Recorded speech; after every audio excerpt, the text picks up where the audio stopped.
Our campus-wide commitment to student success is stronger than ever.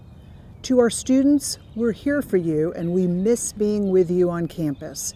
Your faculty, advisors, deans, and so many others across the university work tirelessly, especially during challenging times like these, to help you achieve your dreams and fulfill your potential. We've worked to find creative ways to continue the on-campus services you want and need. Live tutoring is being provided on Zoom.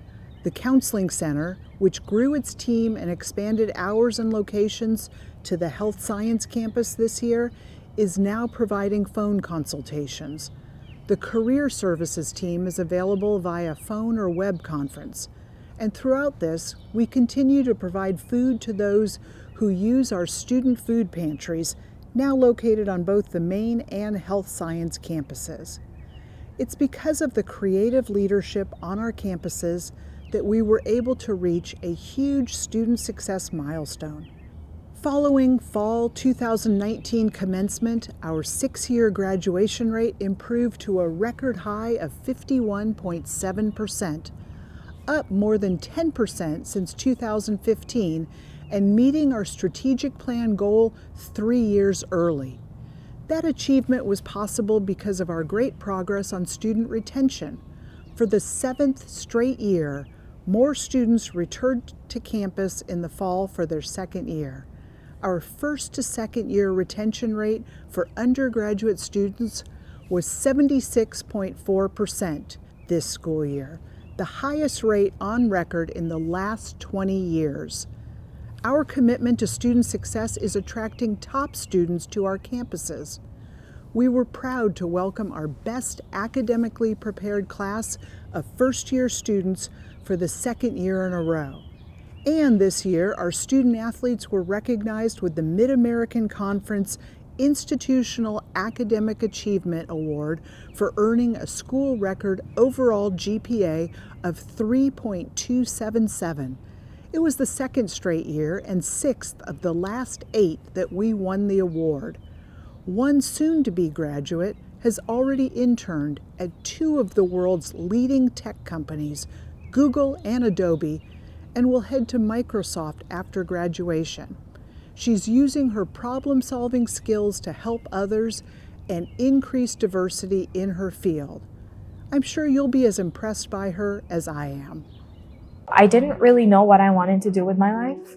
I discovered IT once I got to Toledo, actually, and that's kind of like when I discovered that I really enjoy programming. So that's when I decided to switch my major to IT, take all the programming classes, get involved with hackathons, and then the rest is history. So I actually founded the women's chapter of the Association for Computing Machinery, and it is one of the most active organizations on the College of Engineering. Women are very, very underrepresented in computer science. We make up less than 20% of the overall population of CS majors. And now, because of all the work that we did with ACMW, not only do they know that these opportunities are out there for them, but they have the passion and the courage to reach for them. I see a lot of students will self-select themselves out of the applicant pool. I was selected for the Google Women Techmaker Scholarship in 2018. And from that applicant pool too, there were students from a lot of different competitive universities. I get shocked when I'm looking at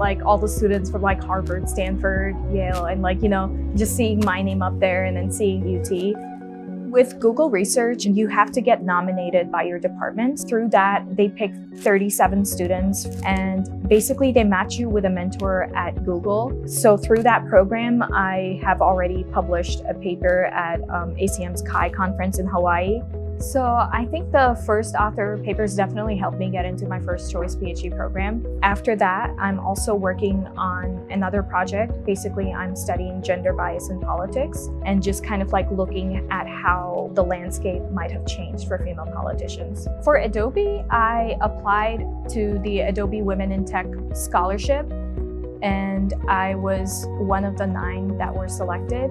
And Adobe takes in a very, very, very small group of undergraduate students for research. Basically, I got to work on a project that helps blind people generate summaries of newspaper articles and Wikipedia articles. And that's kind of when I discovered my passion for developing assistive technologies for disabled people. I'm hoping with all of these diversity initiatives, we can move toward a society where computer science is not just viewed as like something for men, and a lot of people from different backgrounds can see themselves as programmers or computer science researchers.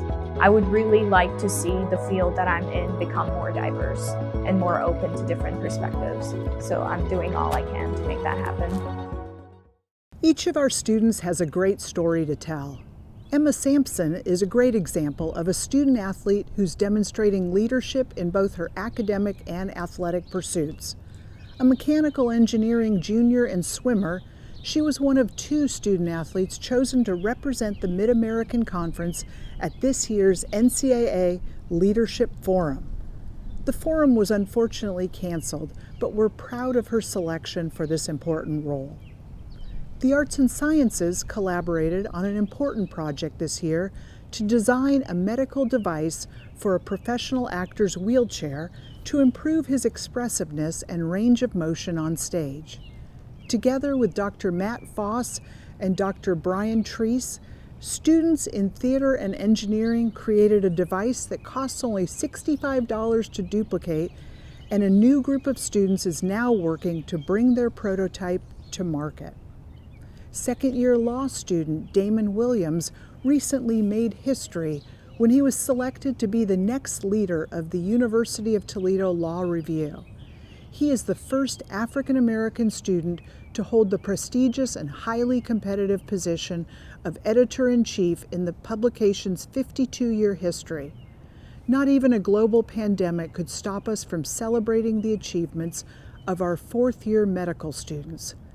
This year's virtual match day honored 167 members of the U Toledo 2020 class. The number of students matching with our own College of Medicine and Life Sciences residency programs increased 30% over 2019, and the total number of students staying in Northwest Ohio increased nearly 50%. These numbers show that we're providing our region with well-trained, well-qualified physicians. The results wouldn't be possible without our academic affiliation with ProMedica.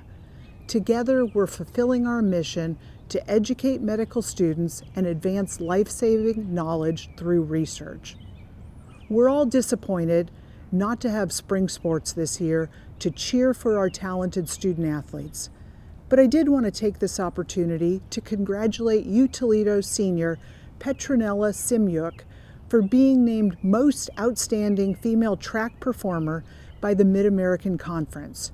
She earned the MAC title in the 800 meters, mile, and distance medley relay at the MAC Indoor Championships. She was also named First Team All-MAC in each of the events and broke U Toledo's indoor 800-meter record. I'd also like to thank everyone in the Rocket community for helping us lead the MAC in home football attendance for the 3rd straight year. We appreciate you bringing your spirit to the Glass Bowl in 2019 and look forward to seeing you there again in just a few months.